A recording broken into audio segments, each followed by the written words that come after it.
Joining me this morning here at 1045theteam.com is Tri-City ValleyCats Assistant General Manager Matt Callahan. Matt, how are you? Doing well. How are you, Brady? Good. It may not quite feel like June yet, but it is June, and that means that we are just weeks away from the opening day here for the ValleyCats. June 19th, the ValleyCats open up their season. They'll be home for the first time on June 25th. It's getting pretty close to crunch time here for you guys, right? It sure is. The countdown has officially started, so we're getting excited. You guys won't be home until the 25th, so a bunch of road games to start the year. Is that good, bad, gives you more time to plan? You'd rather be home right away? How's that for you guys? It's different. It's different. This is about as late as we've started in quite a while.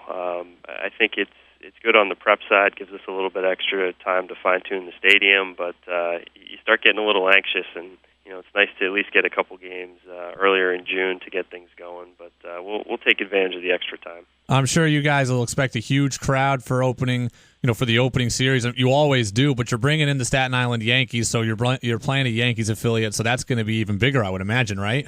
Yeah, obviously a ton of Yankee fans in the area, so that's always a big draw to come out and see their farm team, and we definitely expect those first three games to be well over capacity here at the park. You guys win the title 2 years ago. Last year, you take the New York Penn League Championship Series to Game 3, losing to the State College Spikes.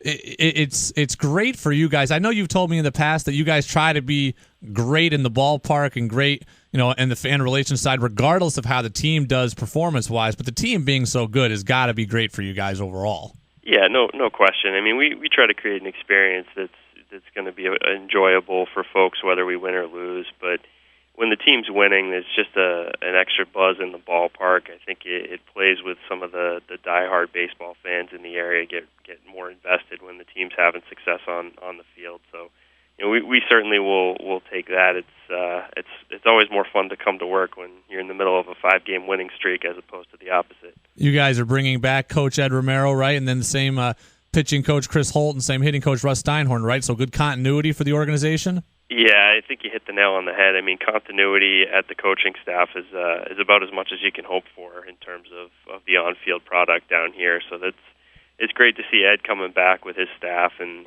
they know the league, they know what needs to be done to make these guys successful. So that's definitely a plus in our book.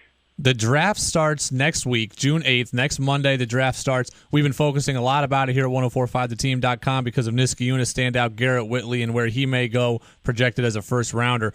Once the draft happens and the Astros makes their pick, how hectic does it get for you guys in terms of once they sign, trying to get them here? Because you guys do get most of the Astros draft picks, at least on the college side. Yeah, it tends to be a crazy week and a half. There's a lot of communication between our staff and the Astros front office. They do a nice job communicating with us, but that roster comes together really pretty quickly.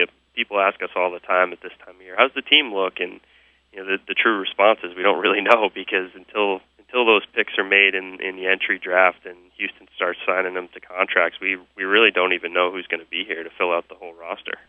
New ValleyCats getting set to come in a few weeks. We'll talk about some old ValleyCats. We all know about the kind of the original first wave of ValleyCats, Ben Zobrist, Hunter Pence, now Jose Altuve, who last year wins the batting title and the stolen base crown in the American League. But you guys are now up over 30 major leaguers that have spent time in Tri-City. How cool is that to see? Preston Tucker recently up is playing well for Houston. Michael Feliz, I believe, relief pitcher, just called up as well. So you guys are it's really good to see that, I imagine, from your side of things. Yeah, it's exciting to see those guys, especially the last two you named. I mean, they made a very quick transition and climb of the ladder. I think Preston Tucker was here in 2012, and he was the first guy from that team to make the jump, and he's had some success. I think over the weekend he was in the 3-hole at one point for Houston, and he's hitting up over 300. Michael Feliz, even quicker. He was young when he was here for 2013, and he was on the 40-man roster and just got called up to the big leagues. So I mean, it's outstanding to see those guys climbing the ladder and contributing to Houston in such a meaningful way, especially with the success that they're having overall as a first-place ball club in the AL West. Now, we talk about the experience that you guys try to create and how it's independent of the team's won-loss record on the field. And you guys do a great job of getting fans to the ballpark in a number of different ways through your promotions. It's something that minor league baseball is really known for. You guys have had a lot of success with it. You guys have a promo every single night. I know I'll be there in August for Bernie Williams bobblehead night. Talk about some of the stuff you guys got going on at the ballpark this year. Yeah, absolutely. So, I mean, to your point, every night is a different theme, a different promotion. We're sticking with the Capital Region Baseball Heritage Night, which will be the Bernie Williams bobblehead. And we're actually going to have a life-size Bernie Williams bobblehead that will be on display and raffled off throughout the season. So that'll be a unique addition to the stadium. We're doing a Jose Altuve bat giveaway to commemorate his batting title. So those are a couple of the more baseball-themed promotions. But we have a lot of the staples coming back to 14 fireworks shows. We do a big Veterans Night. We'll have our traditional Irish and Italian nights. There's a lot going on this year. 4 different jersey auctions that are tying into different themes. So it's going to be definitely an exciting summer here at the Joe.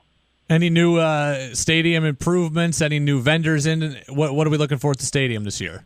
Yeah, one of the big things that we've done over the off season is we put in a new POS system, which is really going to change the experience on the concession side of things. We're introducing something called a loaded ticket that'll actually allow people to put a dollar amount on the barcode of their ticket and then use that to purchase food, beverage, and merchandise really throughout the ballpark. So I think that's going to open up some unique opportunities, and the POS system itself should really enhance the fan experience on the food and beverage side.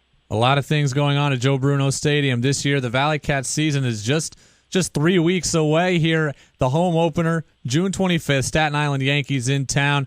The ValleyCats, they don't have their roster set yet, but we know it's busy in the front office side of things here, especially with the draft coming next week. Assistant General Manager Matt Callahan joining us here this morning. Matt, thanks for being with us. Thanks for having me, Brady. Have a good day.